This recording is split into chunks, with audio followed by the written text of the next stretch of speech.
자, 이 글은 2014년도에는 A 난이도랑 B 난이도를 선택해서 보는 여러분들이랑 좀 비슷한 제도였는데 잠시 시행을 좀 해봤던 그런 시기가 있었어. 그래서 예를 들면은 좀 배점으로 차별화하고 싶으면 B를 선택하는 거고 조금 심화된 개념으로, 그다음에 조금 수월한 거 하고 싶으면 A형을 선택하는 건데 B형의 비문학 제재로 들어갔던 지문이고 약간 복합 형태를 띠고 있는 지문이에요. 이거는 어디서 출전하는 거냐면 우리가 말하자면 의학에서 정신과를 만들어내게 된 이유, 이런 이제 아티클에서 출전이 된 거예요. 읽어보시면 아시겠지만 사실 현대 서양의학, 그냥 현대 의학은 말하자면 굉장히 육체적인 것들을 다루게 되거든. 예를 들면 이게 외상을 입으면 외과를 가는 거고, 폐가 말하자면 이렇게 내장기관이 안 좋은 것 같으면 내과를 가는 거고, 피부에서 손상이 있는 것 같으면 피부과에 가는 거고, 눈이 아프면 안과를 가는 거, 다 육체적인 것과 관련되는데 정신과만 좀 특이하게 말하자면 사람의 멘탈 관리를 해주는, 멘탈 케어를 해주는 그런 것처럼 분류되어 있지만 실은 그래서 육체적인 부분하고 정신적인 부분은 굉장히 분리되어 있느냐?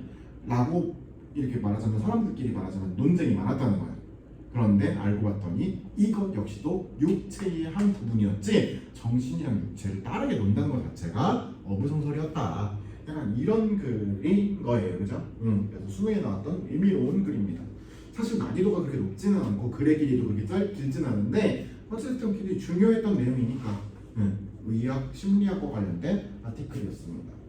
자, 정신적 사건과 물질적 사건은 구분된다고 생각하는 것이 우리의 통념적인 상식입니다.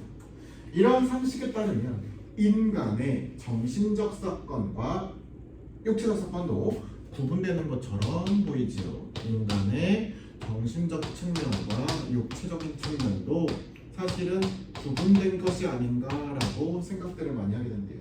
하지만 정신적 사건과 육체적 사건은 서로 또 긴밀히 연결되어 있다고 보는 것 또한 우리의 상식이죠. 위가 텅 비어 있으면 배고프다는 정신적 고통을 느끼게 되고요. 두려움을 느끼면 가슴이 콩닥콩닥 더 빨리 뛰는 현상들이 그런 예가 아니겠습니까? 문제는 정신적 사건과 육체적 사건의 이런 이질적인 측면, 서로 다른 측면이 있는 것 동시에 관련성 같은 것들도 생각을 해봐야 되지 않겠습니까? 근데 이 둘의 조화라는 건 쉽지가 않다.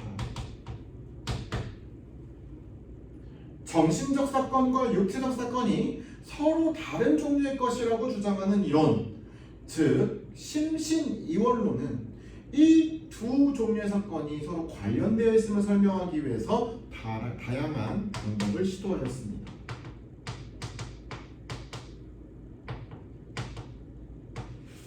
다양한 방법으로 설명하려고 들었다. 첫 번째, 정신적 사건과 육체적 사건이 서로에게 인과적으로 영향을 주고받는다는 상호작용론이 있습니다.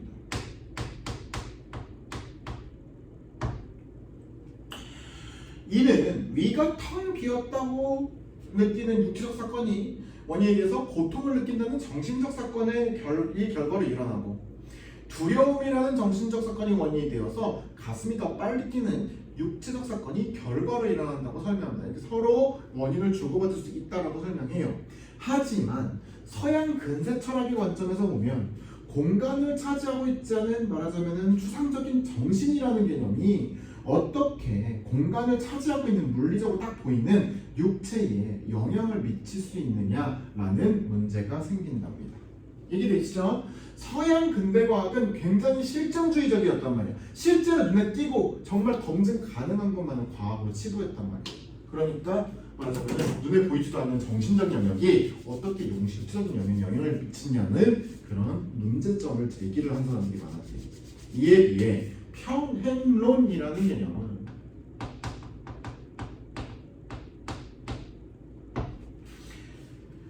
정신적 사건과 육체적 사건 사이에는 어떤 인과관계도 성립하지 않고 정신적 사건은 정신적 사건대로, 육체적 사건은 육체적 사건대로 인과관계가 성립한다고 주장하는 이원론이었습니다.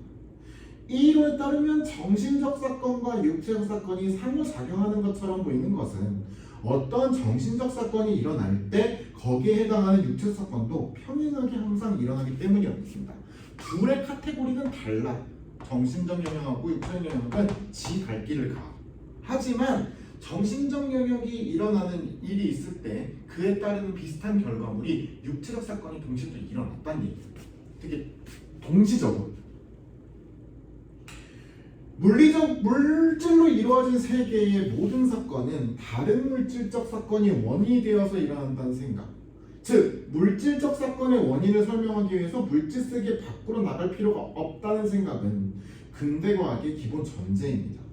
평행론은 이 전제와 충돌하지 않는다는 장점이 있지요. 그러나 서로 다른 종류의 사건이 매번 동시에 같이 일어난다는 것은 이해하기가 힘들지요. 그래서 말하자면 명피를 하려고 이 부분을 말하자면 충족시키려고 억지 논리를 좀 갖다 붙인 개념이 좀 있죠. 그죠? 언제든지 예를 들면은 혈압을 높이는 개념은 스트레스도 있지만 다양한 개념이 있을 수 있어. 그죠? 갑자기 카페인을 많이 먹는다든지 흡연을 갑자기 한다든지 술을 먹으면 쭉 하고 오를 수 있어요. 스트레스와 별개로.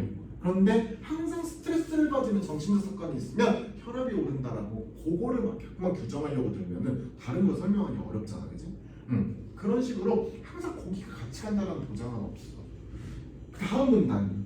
그리하여 부수 현상론이라는 것도 나오게 되는데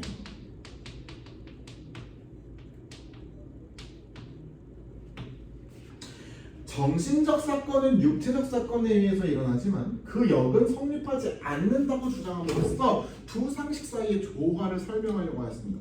육체적 사건은 정신적 사건을 이끌 수 있는 원인이 되지만 그 역, 정신적 사건은 육체적 사건의 원인이 될 수 없대요. 이에 따르면 육체적 사건은 정신적 사건을 일으키고 또 다른 육체적 사건의 원인도 될 수 있습니다. 하지만 정신적 사건은 육체적 사건에 동반되는 부수 현상일 뿐 정신적 사건이든 육체적 사건이든 어떤 사건에도 아무런 영향을 미치지 못한답니다. 그러나 정신적 사건이 아무 일도 못하면서 따라 나올 뿐이라는 주장은 아무 일도 하지 못한다면 도대체 정신적 사건이 왜 존재해야 하는가라는 의문을 불러일으킬 뿐이지요. 정신적 사건과 육체적 사건을 구분하면서 그 둘이 관련이 있음을 설명하려는 이론들은 모두 각자의 문제점에 봉착하게 됩니다. 이것도 확실한 답이 아니었고 얘도 아니었고 얘도 아니었어요. 그죠? 위인이 있었지만 한계점이 너무 명확했어요. 정신적 사건과 육체적 사건을 구분하면서 그 둘이 관련 있음을 하는 이론들은 문제점에 봉착해서 정신적 사건과 육체적 사건은 별개의 사건이 아니라 두 사건이 문자 그대로 동일한 사건이라는 동일론이 제기가 되게 됩니다. 이는 심신의 일원론이 바탕이 되고, 그죠?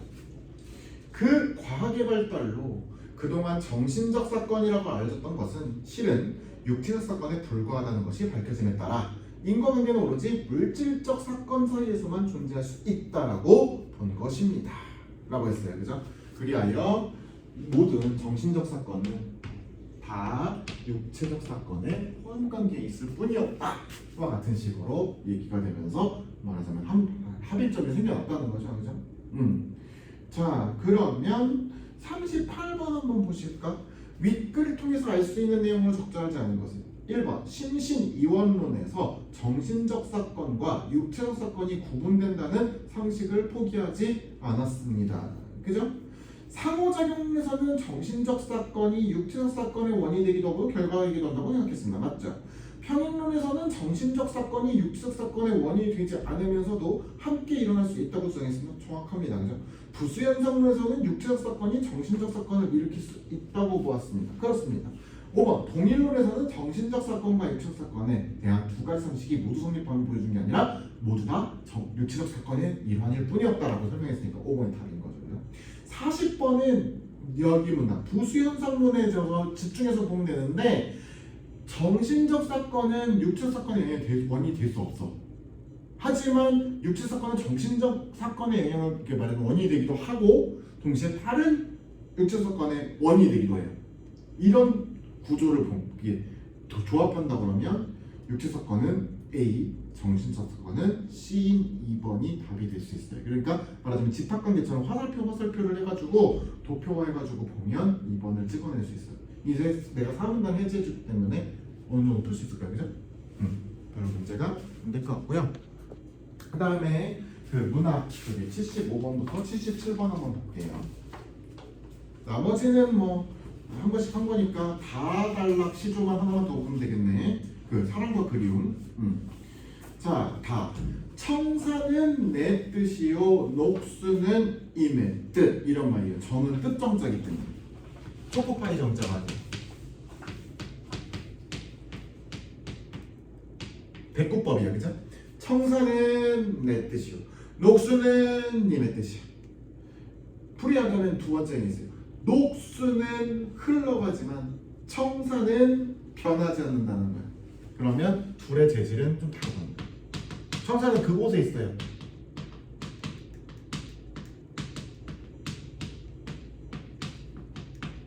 반면 녹수는 좋은 물이지만, 푸른 물, 좋은 물이지만 흘러가요. 이런 맹점이 있어요. 녹수도 청산을 못 잊어 울어예여 가는구나. 녹수도 청산을 못 잊고 울면서 가는구나 라고 했어요. 그러면 청산은 말하자면은 나, 화자. 녹수는 임의 재질, 임의 특성을 갖고 있다고 하면 이미 나를 버렸고, 하지만 임도 나를 벗어나기는 어려웠어. 임도 나를 마지막히 기억하고 있어. 잊지 않고 있어. 이런 얘기 강조하고 싶으니까 이런 걸 쓴 거죠, 그죠? 자, 2번 한번 보실까요? 나와 발상 및 표현이 가장 유사한 것은 답은 2번에 있었는데요. 대붕을 손으로 잡아 번갯불에 이 답은 3번에 있었지, 그지? 3번 전원에 남은 흥을 전나귀에 모두 싣고야, 그죠? 2번의 재질의 특성, 2번 시조의 특성은 추상적 개념을, 추상이라는 것은 말하자면은 그 상이 안 돼, 넘어서는 거, 말하자면은 보이지 않는 거. 를 마치 보이는 것처럼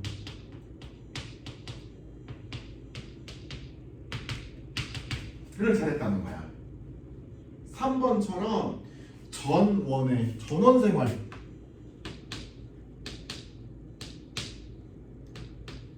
남은 흥을 나귀에 모두 싣고요.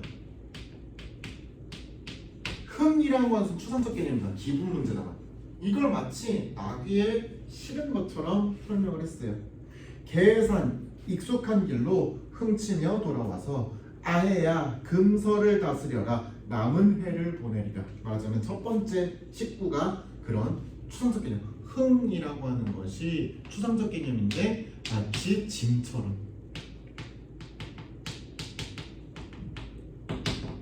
이런 얘기죠. 답은 3번을 찍는 거예요. 외곽대가 그 무슨 뜻이? 응? 2번에 외곽대가 하더라 해서 이거는 의성어지. 태산이 발끝에 차이며 외곽대각하는 거는 뭐냐면은 내가 그만큼 호방하고, 말하자면 이 말하는 그걸 뭐라 할까, 배포가 넓고 태산들이 지금으로 말하면 와글와글한다, 쫌팽이처럼 그냥 복싱각신하고 있다. 나는 훨씬 더 대인이고 훨씬 더 큰 사람이고 태산마저 내 밑에서 말하자면 티격태격 와글와글 거리고 있다. 이런 얘기를 하고 싶은 거예요. 좋습니다. 그러면 다시 10분 정도부터 수업 재개할 건데 그 나머지는 문법 좀 보시면서 하고, 남는 시간 있으면 비문학을 좀 더 보시든지 이렇게